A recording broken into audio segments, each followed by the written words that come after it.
Jadi memang kita nggak bisa menilai sesuatu dari casingnya. Kadang ada orang pakai baju koko isinya setan. Mohon maaf, yang pakai baju koko jangan tersinggung.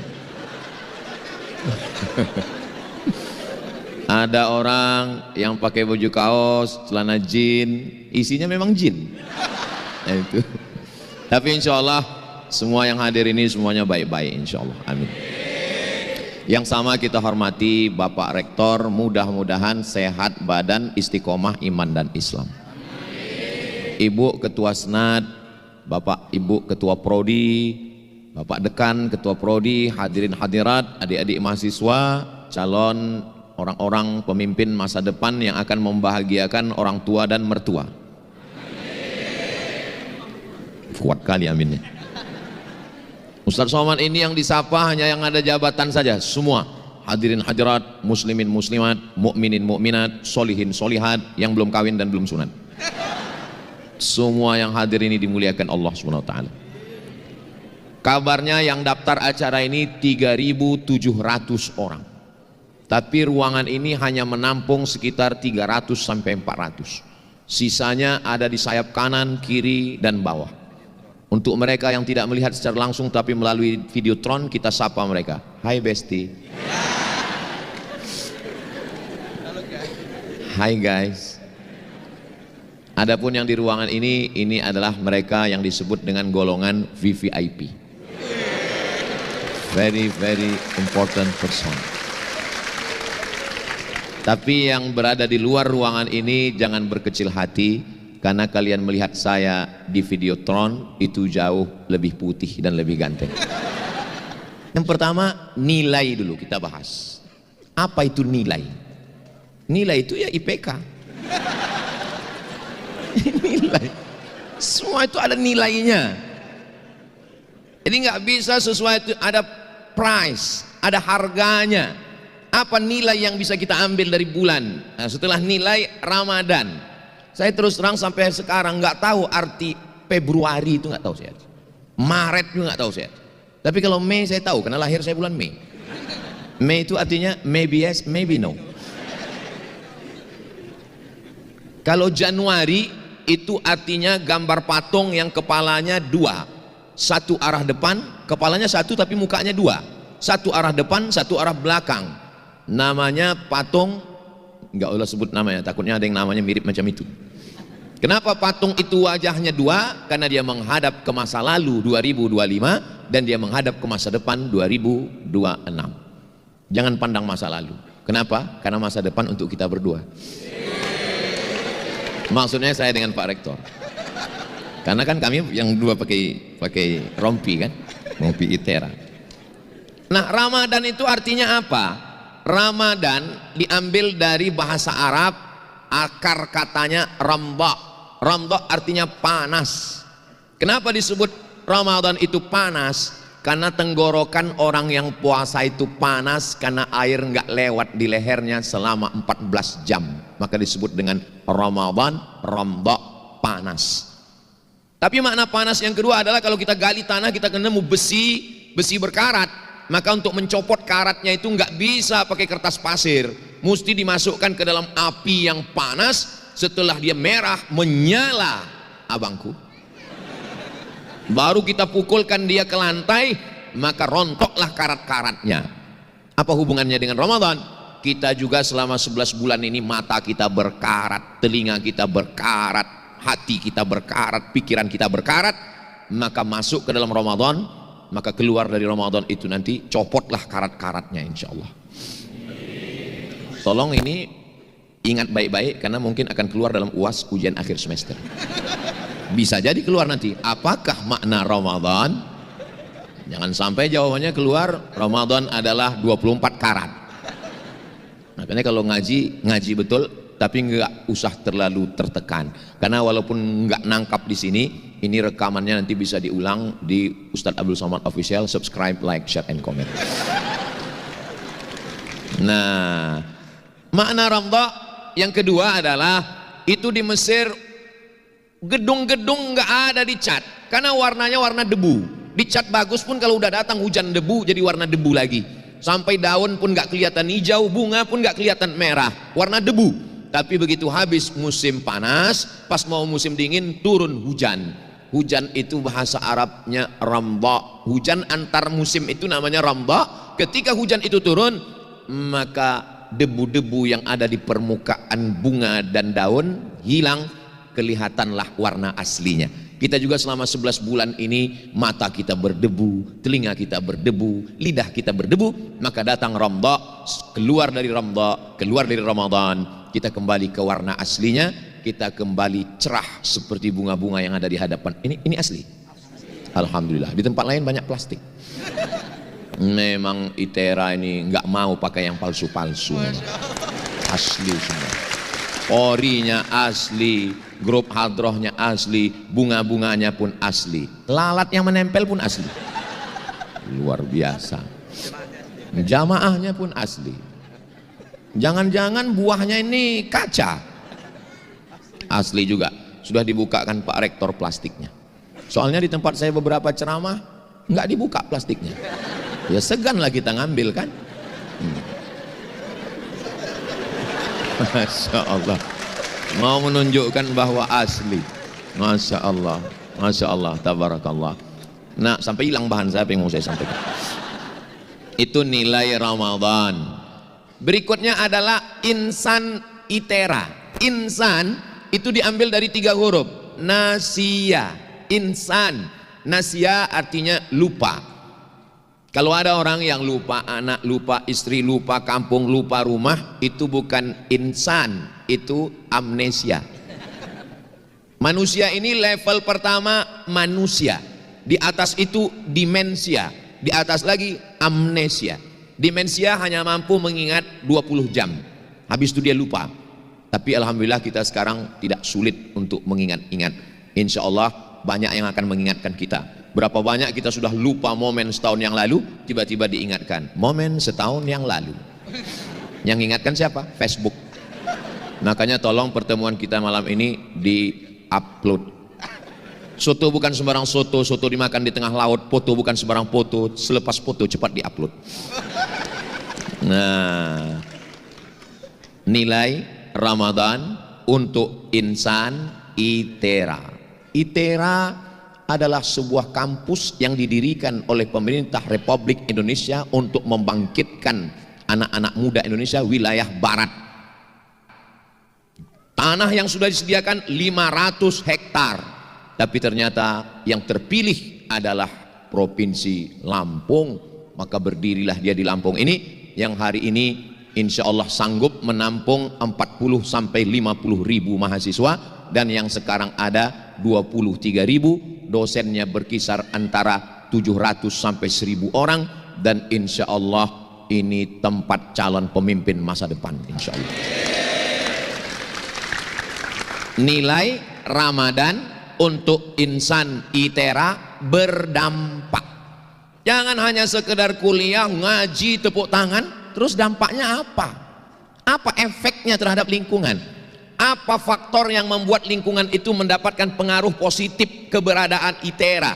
Alhamdulillah, walaupun saya pertama kali masuk ke ITERA, tapi saya langsung melihat efeknya. Ustaz Somad, ini ITERA. Jangankan penjahat, perampok, saya aja Ustadz payah mau masuk sini. Pintunya ketat sekali. Maka Bapak Ibu dari Sabang sampai Papua, kalau kalian mau memasukkan anak kuliah, mudah-mudahan lulus, masukkanlah ke ITERA ini. Jangankan insya Allah anak kalian belajar, saya sudah masuk kemari. Jangankan setan, Ustadz aja nggak bisa masuk ke sini. Payah masuk. Dikasih tahu tadi, Ustadz ini pintunya ketat, ini saya masuk. Saya tengok kanan kiri, kok banyak orang jualan, saya bilang. Ini pasar malam. Ini salah satu dampak ekonomi bangkit. Saya sengaja dibawa malam kemari.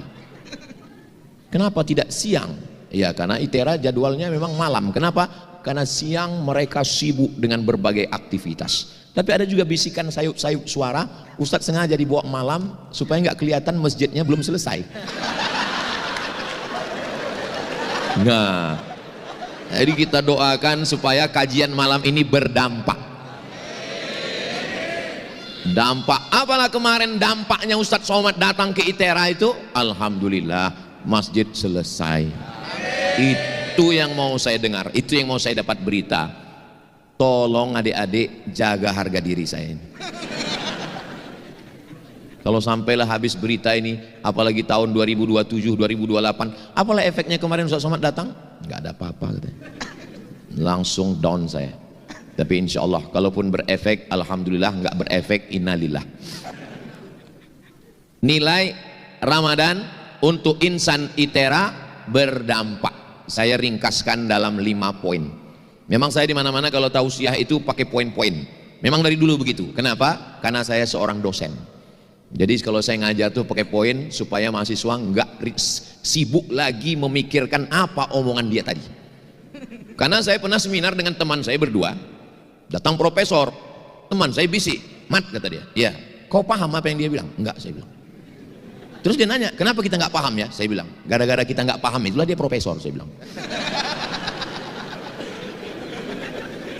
Sejak itu kalau saya ngomong, saya buat sengaja pakai poin supaya masyarakat mudah paham, mahasiswa bisa ngingat, dan intel mudah buat laporan. Itu tujuan saya. Kalau adik-adik nanti ditanya orang, kenal sama Ustadz Somad? Kenal. Pernah ketemu? Oh iya, waktu dulu kami di ITERA dia datang. Kenapa dia kalau ngomong itu pakai poin-poin? Udah dijelaskannya dulu, cuman aku lupa apa katanya. Kenapa kau lupa? Karena aku insan. Insan itu kan asalnya nasia. Nasia itu artinya lupa. Semua aku lupa, kecuali kamu. Saya heran saya. Kenapa saya kalau ceramah di kampus itu, bawaan saya itu romantis saja. Beda kalau ceramah di panti jompo. Bawaannya ingat mati aja. Iya.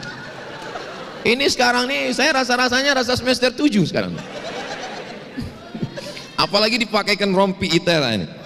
Masya Allah, tabarakallah. Rasa-rasa nggak mau dilepas sampai akhir hayat. 5 nilai Ramadan untuk insan ITERA. Kira-kira bisa diingat nggak? Belum saya sampaikan. Yang pertama, Ramadan mengajarkan kita tentang tekad yang kuat. Orang yang tidak Islam nggak tahu namanya, tapi orang Islam tahu namanya. Tekad yang kuat itu namanya niat. Orang ateis yang tidak bertuhan ngomong begini, tentukan tekadmu, alam semesta akan membantu. Tentukan tekadmu, alam semesta akan membantu. Karena dia nggak percaya Tuhan. Tapi orang yang bertuhan mengatakan, kuatkan niatmu, Allah yang akan menolong. Itulah beda orang bertuhan dengan berhantu. Kita bertuhan, tentukan niatmu, insya Allah Allah yang akan menolong. Sehingga kalau dia berhasil, dia tidak berkata aku, dan kalau dia gagal, dia tidak akan anxiety, depresi, bunuh diri. Dia akan berkata rencana Tuhan jauh lebih indah daripada rencana aku. Tapi jangan tolong omongan saya jangan dipotong. Soalnya banyak yang motong 1 menit dimasukkan ke upload, dimasukkan ke TikTok. Begitu nilai dia IP-nya 2,5, pulang kampung bapaknya nanya, kenapa nilai kau begini? Rencana Tuhan jauh lebih indah. Nah, dari mana kau dapat? Dari Ustadz Somad. Memang Ustadz sesat katanya. Padahal maksud saya, dengan tekad kuat itu, kalau dia berhasil dia tidak sombong, kalau dia gagal dia tidak stres, depresi, dan bunuh diri. Itu yang disebut dengan kesehatan mental. Apa bahasa Inggrisnya itu Pak? Mental health. Siapa bilang bahasa Inggris nggak ada makharijul hurufnya?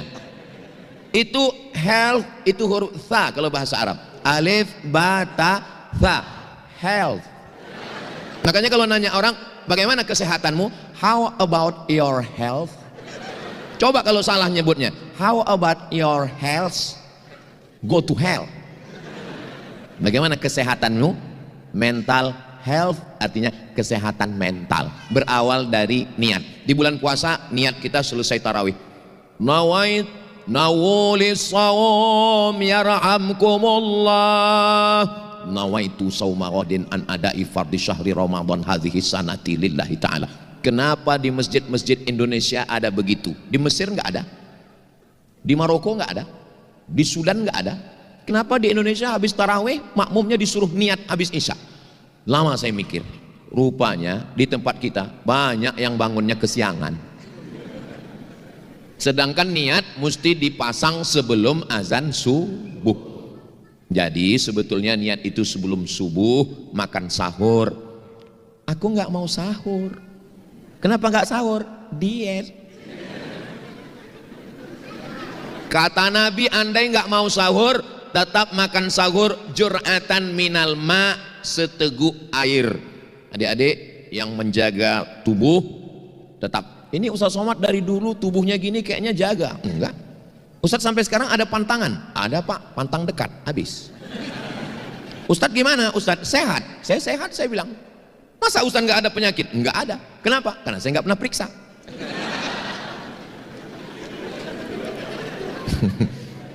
Nah, jadi tekad yang kuat itu diambil dari puasa. Ada seorang dia kena penyakit emah. Biasanya orang kena penyakit emah ini kalau dia sudah nikah. Mah. Makanya kalau ada mahasiswi sakit emah, aduh parah itu. Dia kena penyakit emah. Kau mana bawa tas laptop. Disangka orang bawa laptop, isinya roti gabin. Karena ketika asam lambung naik, masuk roti. Asam lambung naik, masuk roti. Karena asam lambung keluar, asam lambung itu mesti ada yang dia peras. Kalau nggak ada, ususnya berputar, maka luka berdarah. Ada yang luka yang nggak berdarah Pak Ustadz? Apa itu? Ditinggal nikah? Nggak usah kita bahas dulu itu, nanti. Jadi orang ini kena penyakit mah akut. Lalu kemudian tiba-tiba waktu bulan Ramadan dia berniat, nawaitu sauma ghadin an ada'i fardhi syahri Ramadan hadhihi sanati lillahi ta'ala. Siang, sore, sampai azan maghrib, ususnya nggak ada terasa melilit dan nggak ada terasa asam lambung keluar, dan dia nyaman. Akhirnya dia tanya dokter, Pak dokter, iya, kenapa kalau saya nggak puasa jam 9, jam 12, jam 3, jam 5 terasa melilit, asam lambung naik, tapi kenapa ketika saya puasa nggak ada? Kebetulan dokternya fakultas kedokteran dan orangnya ngaji. Kata dokternya, ketika kamu berniat besok puasa, maka lambungmu berkata, wahai asam, besok jangan keluar karena nggak ada makan siang. Otakmu memerintahkan kepada lambung, lambung memerintahkan kepada semuanya berkata, ready, besok nggak ada apa-apa sampai azan maghrib. Rasional, masuk akal, yang ngomong dokter. Kalau yang ngomong Abdul Somad, man takallama fi ghairi fannihi atabil ajaib. Siapa yang ngomong bukan pada bidangnya, ngomongnya ajaib-ajaib. Jadi ketika kita sudah menentukan arah, otak kita siap, tubuh kita siap, otot kita siap. Sama seperti kita mau memikul beras. Kalau kita sudah dikasih tahu, beras yang akan kau pikul 1 sak. 1 sak itu semen Pak Ustadz. Iya bisa aja kan, terserah saya, orang saya yang ceramah kok. Beras yang akan kau pikul 50 kilo. Ketika mendengar 50 kilo, otak kita memerintahkan ke otot, siap-siap beban yang akan kita terima 50 kilo. Tapi kalau nggak ada perintah, dia menyangka 5 kilo. Tiba-tiba yang datang 50 kilo. Apa yang terjadi? Jangan kemana-mana, kita lanjutkan setelah yang satu ini. Saya juga dulu pernah muda jadi mahasiswa seperti adik-adik. Jangan adik-adik sangka saya tamat langsung tua. Jangan kalian sangka saya nggak pernah melewati fase-fase yang pernah kalian lewati. Saya ini jelita, jelang 50 tahun. Nah, tapi usia itu kan bukan masalah angka, masalah rasa. Jadi saya juga sama, belajar sama seperti kalian, kuliah juga.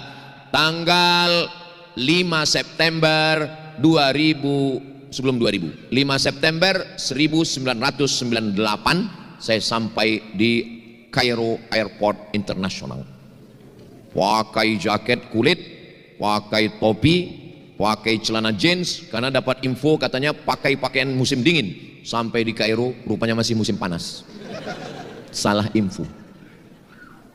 Di sana saya menentukan niat, aku mesti selesai S1, habis S1 aku mesti S2, habis S2 mesti aku S3, setelah S3 aku mau jadi dosen, setelah jadi dosen aku dapat uang, aku akan membahagiakan ayah dan ibuku. Itu cita-cita saya dulu. Dan waktu masih SMA, memang saya tulis itu di buku saya.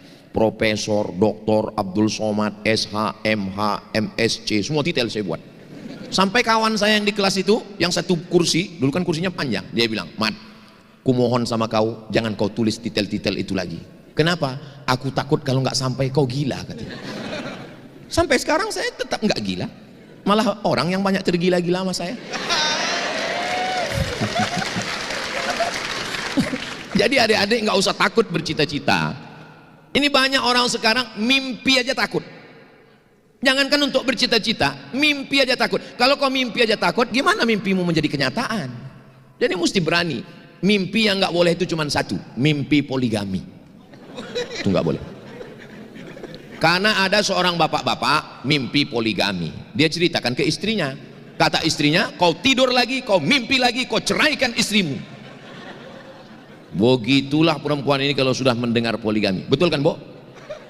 Betul kata mereka. Saya ini sebenarnya juru bicara dari golongan wanita yang teraniaya. Supaya kalian hati-hati. Adapun mimpi punya cita-cita yang hebat, jangan takut, jangan khawatir. Dulu Pak Rektor, dulu nama saya nggak ada saya buat titel-titel. Setelah jadi ustadz malu malah buat titel panjang. Dulu nama saya cuman UAS, ujian akhir semester. Nama saya cuman Ustadz Abdul Somad. Sampai akhirnya di Pekanbaru Riau itu ada jual koran. Waktu masih zaman koran, belum website. Jadi koran itu di halaman belakangnya banyak ustadz di situ. Ustadz jual obat kuat. Jual minyak lintah. Anda perlu ini, hubungi ustadz ini, mahar sekian. Anda kecil, dan seterusnya lah. Nggak usah lagi kita teruskan, nggak enak ngomongnya kan. Saya takutnya mereka nggak bisa membedakan mana ustadz lintah, mana ustadz ceramah. Apalagi banyak orang ngelihat saya ini, dia ragu, ini ustadz lintah atau ustadz ceramah. Sekarang aja orang banyak yakin saya ini ustadz. Dulu waktu pertama-pertama baru pulang, saya diundang ceramah di Masjid Rumah Sakit Umum Arifin Ahmad. Datang saya jam 12. Jam 12.30 berdiri pengurusnya. Jamaah sekalian, Al-Mukarram Ustadz Abdul Somad LCMA khotib hari ini belum juga datang. Maka sayalah yang menjadi khotib, kata pengurusnya. Padahal saya dari jam 12 nunggu di situ. Dia nggak percaya saya ustadz, karena dilihat bentuknya macam bukan ustadz. Nah itu, maka saya khawatir. Ini kronologis ini saya ceritakan supaya adik-adik nanti jangan, alah apa itu Somad, nulis titel panjang-panjang buat gaya-gaya aja. Ini asbabun nuzulnya. Supaya apa? Jangan ada dusta di antara kita. Tadi Pak Rektor menyebut Ustadz Abdul Somad, LC, DESE, PhD akan datang di mana-mana, nggak usah sebut, cukup tulis Abdul Somad dan seterusnya.